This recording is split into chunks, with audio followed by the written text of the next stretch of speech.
파리 부동산 대책이 발표된 후 첫 번째 주말이 지났습니다. 시장 반응 어떤지 한번 알아보겠습니다.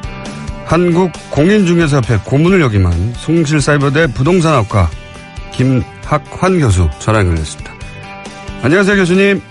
네, 안녕하세요. 네, 목소리가 아주 좋으십니다. 네, 이 대책 내용이 상당히 강하다라고 하는 언론 보도들이 있는데 우선 주요 내용이 뭔지 그리고 얼마나 강력한지 한번 여쭤보겠습니다. 우선 주요 내용이 뭡니까?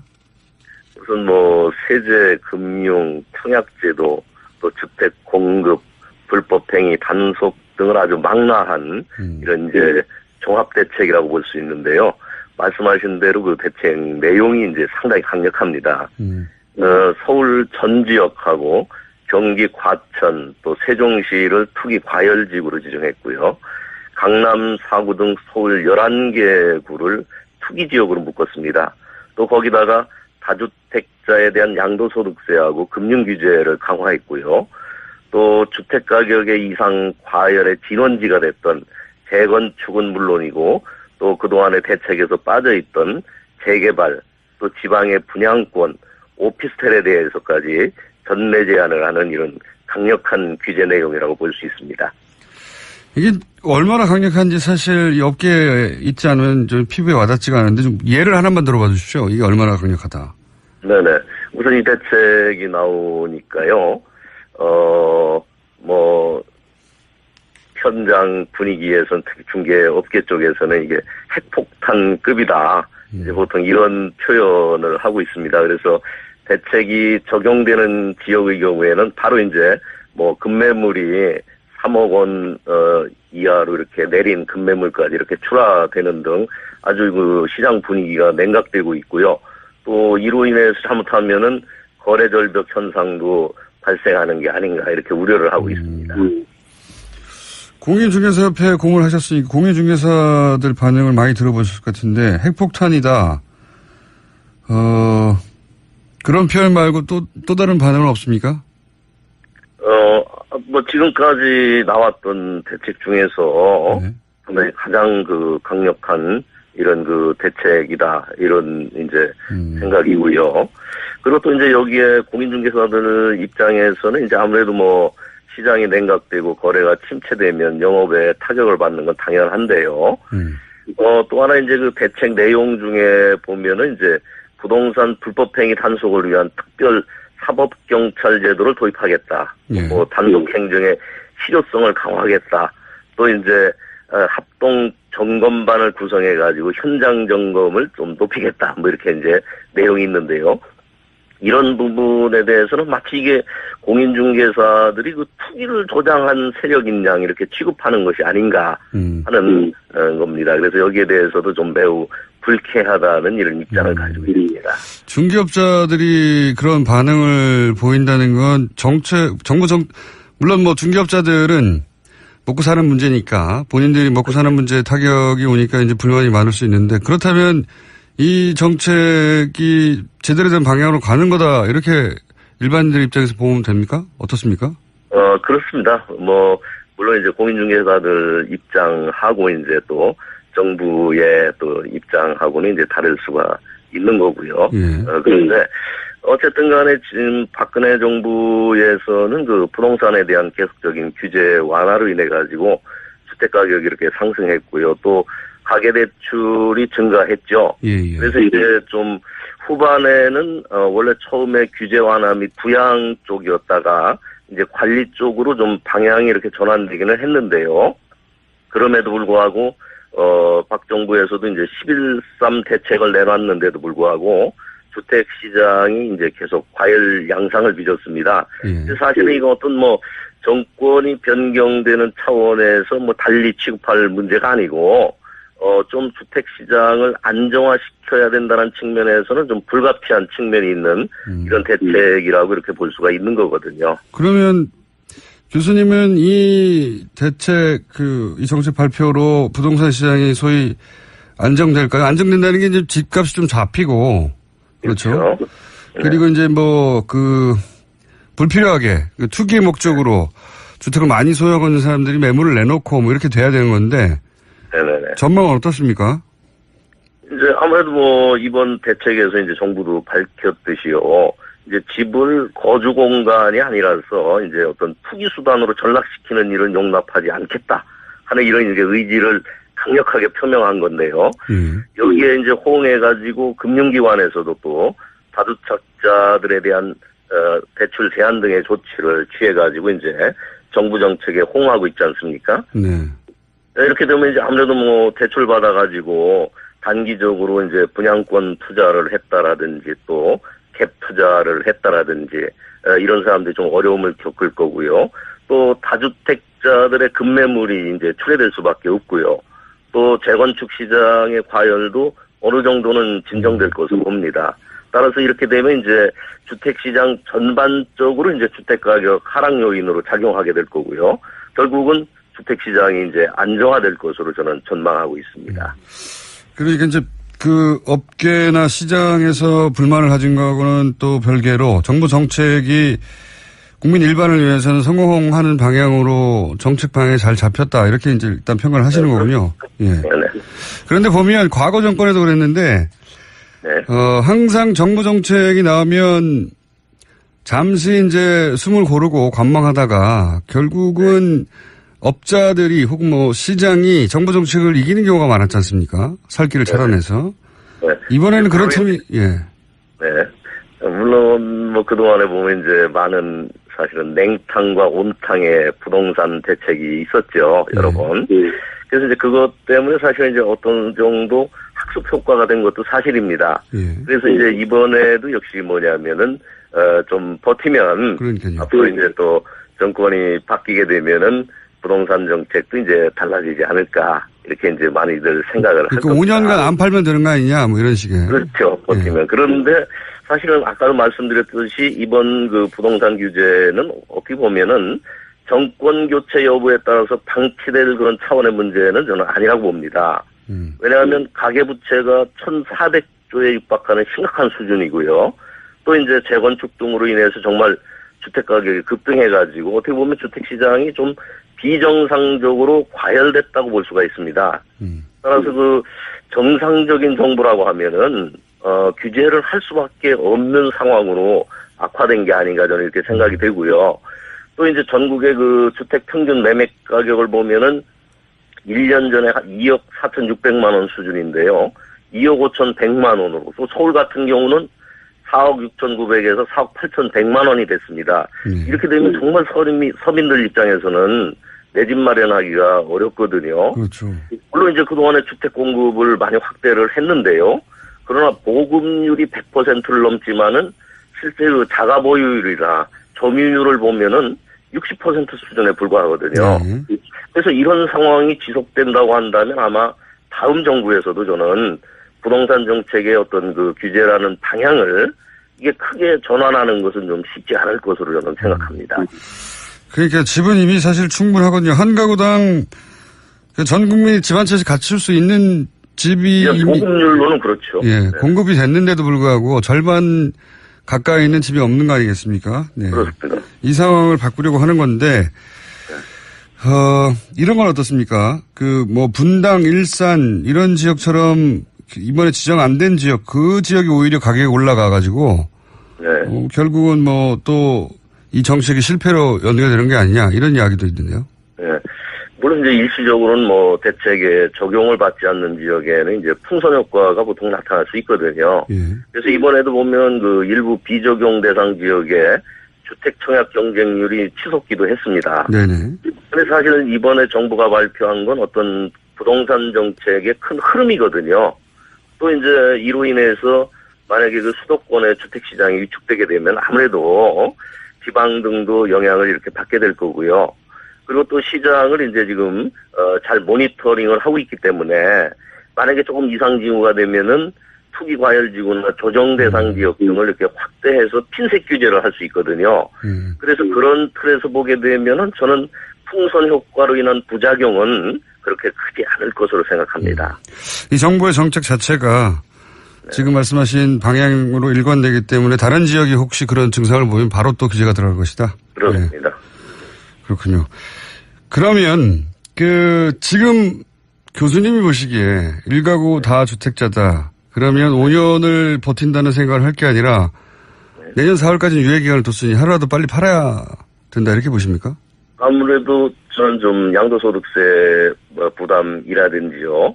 또 이제 경우에 따라서 이제 또 뭐 보유세도 강화될 소지도 가능성은 있기 때문에 예. 이런 점을 고려한다면은 오히려 기회를 줄 때에 좀 다주택자 특히 어떤 자기 자금에 의하지 않고 대출을 받은 이런 경우에 있어서는 처분을 하는 것도 하나의 그 어떤 바람직한 방향이 아닐까 생각합니다. 한 가지만 더 여쭤보자면요. 이제 물론 이 정책도 너무 과하다고 하는 또 시장 중심으로 사고하시는 분들도 있지만 네. 한편에서는 기왕 이렇게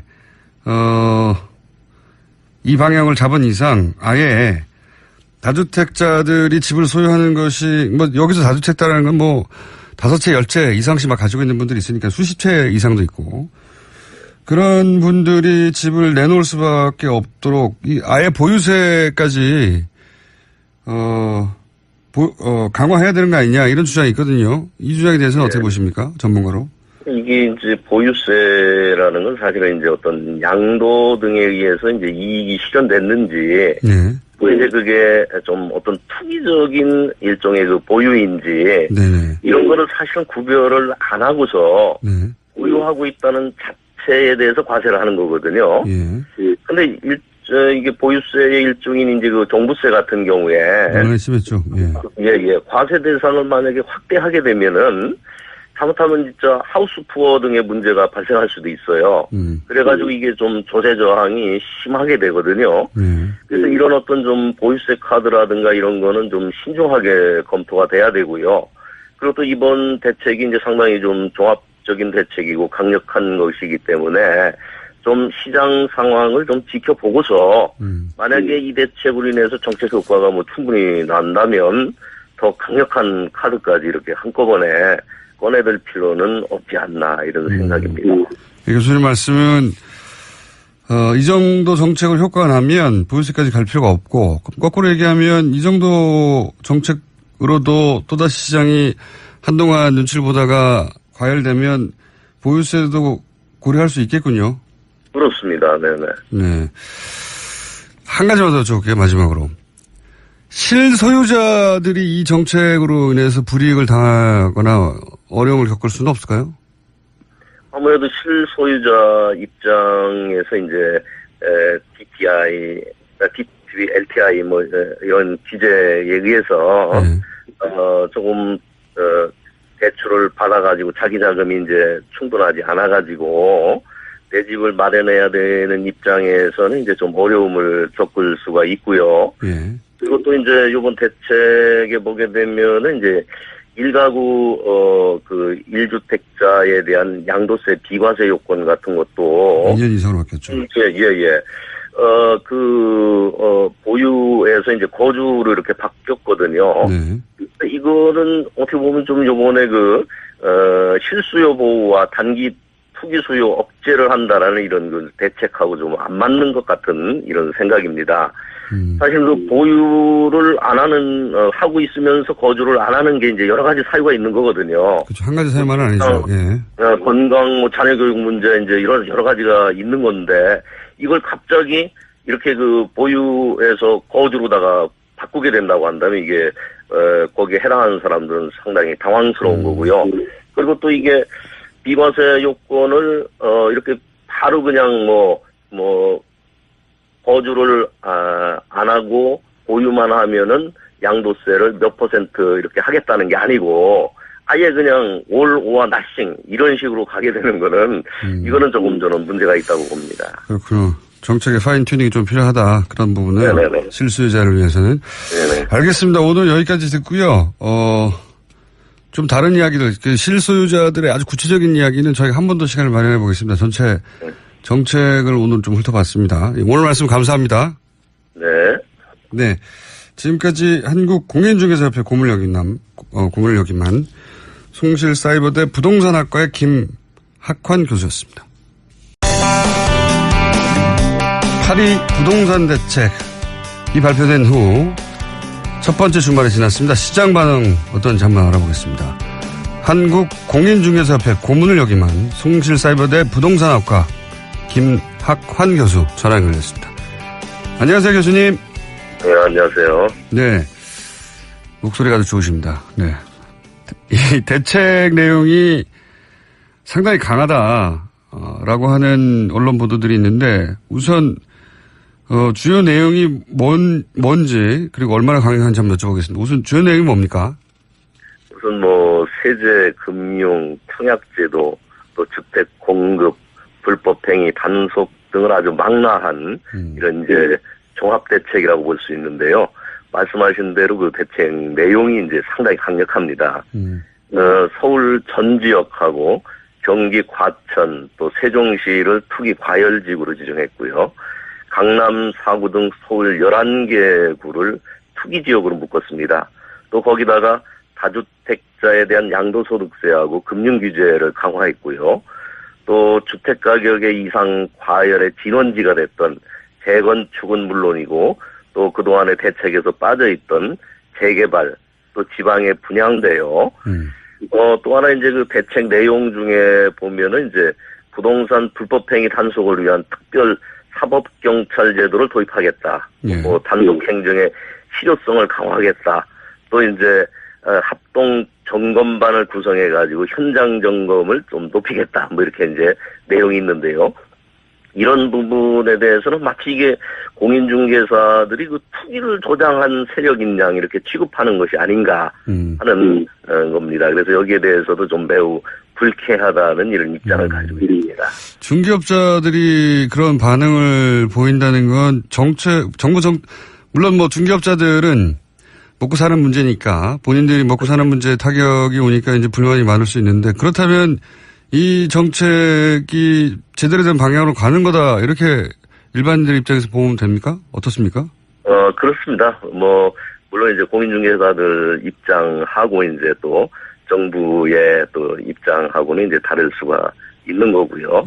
그런데 어쨌든 간에 지금 박근혜 정부에서는 그 부동산에 대한 계속적인 규제 완화로 인해 가지고 주택 가격이 이렇게 상승했고요. 또 가계대출이 증가했죠. 그래서 이제 좀 후반에는 원래 처음에 규제 완화 및 부양 쪽이 이제 분양권 투자를 했다라든지 또 갭 투자를 했다라든지 이런 사람들이 좀 어려움을 겪을 거고요. 또 다주택자들의 급매물이 이제 출회될 수밖에 없고요. 또 재건축 시장의 과열도 어느 정도는 진정될 것으로 봅니다. 따라서 이렇게 되면 이제 주택시장 전반적으로 이제 주택가격 하락 요인으로 작용하게 될 거고요. 결국은 주택시장이 이제 안정화될 것으로 저는 전망하고 있습니다. 그러니까 이제 그 업계나 시장에서 불만을 가진 거하고는 또 별개로 정부 정책이 국민 일반을 위해서는 성공하는 방향으로 정책 방향이 잘 잡혔다. 이렇게 이제 일단 평가를 하시는 거군요. 예. 그런데 보면 과거 정권에도 그랬는데 항상 정부 정책이 나오면 잠시 이제 숨을 고르고 관망하다가 결국은 업자들이 혹은 뭐 시장이 정부 정책을 이기는 경우가 많았지 않습니까? 살 길을 차단해서. 이번에는 그런 틈이, 물론 뭐 그동안에 보면 이제 많은 사실은 냉탕과 온탕의 부동산 대책이 있었죠. 여러 번. 그래서 이제 그것 때문에 사실 이제 어떤 정도 학습 효과가 된 것도 사실입니다.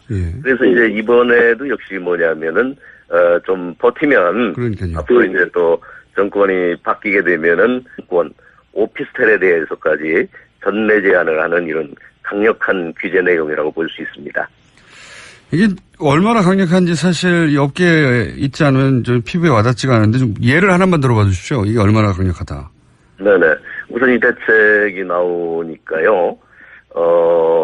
뭐 현장 분위기에서는 특히 중개업계 쪽에서는 이게 핵폭탄급이다. 이제 보통 이런 표현을 하고 있습니다. 그래서 대책이 적용되는 지역의 경우에는 바로 이제 뭐 급매물이 3억 원 이하로 이렇게 내린 급매물까지 이렇게 출하되는 등 아주 그 시장 분위기가 냉각되고 있고요.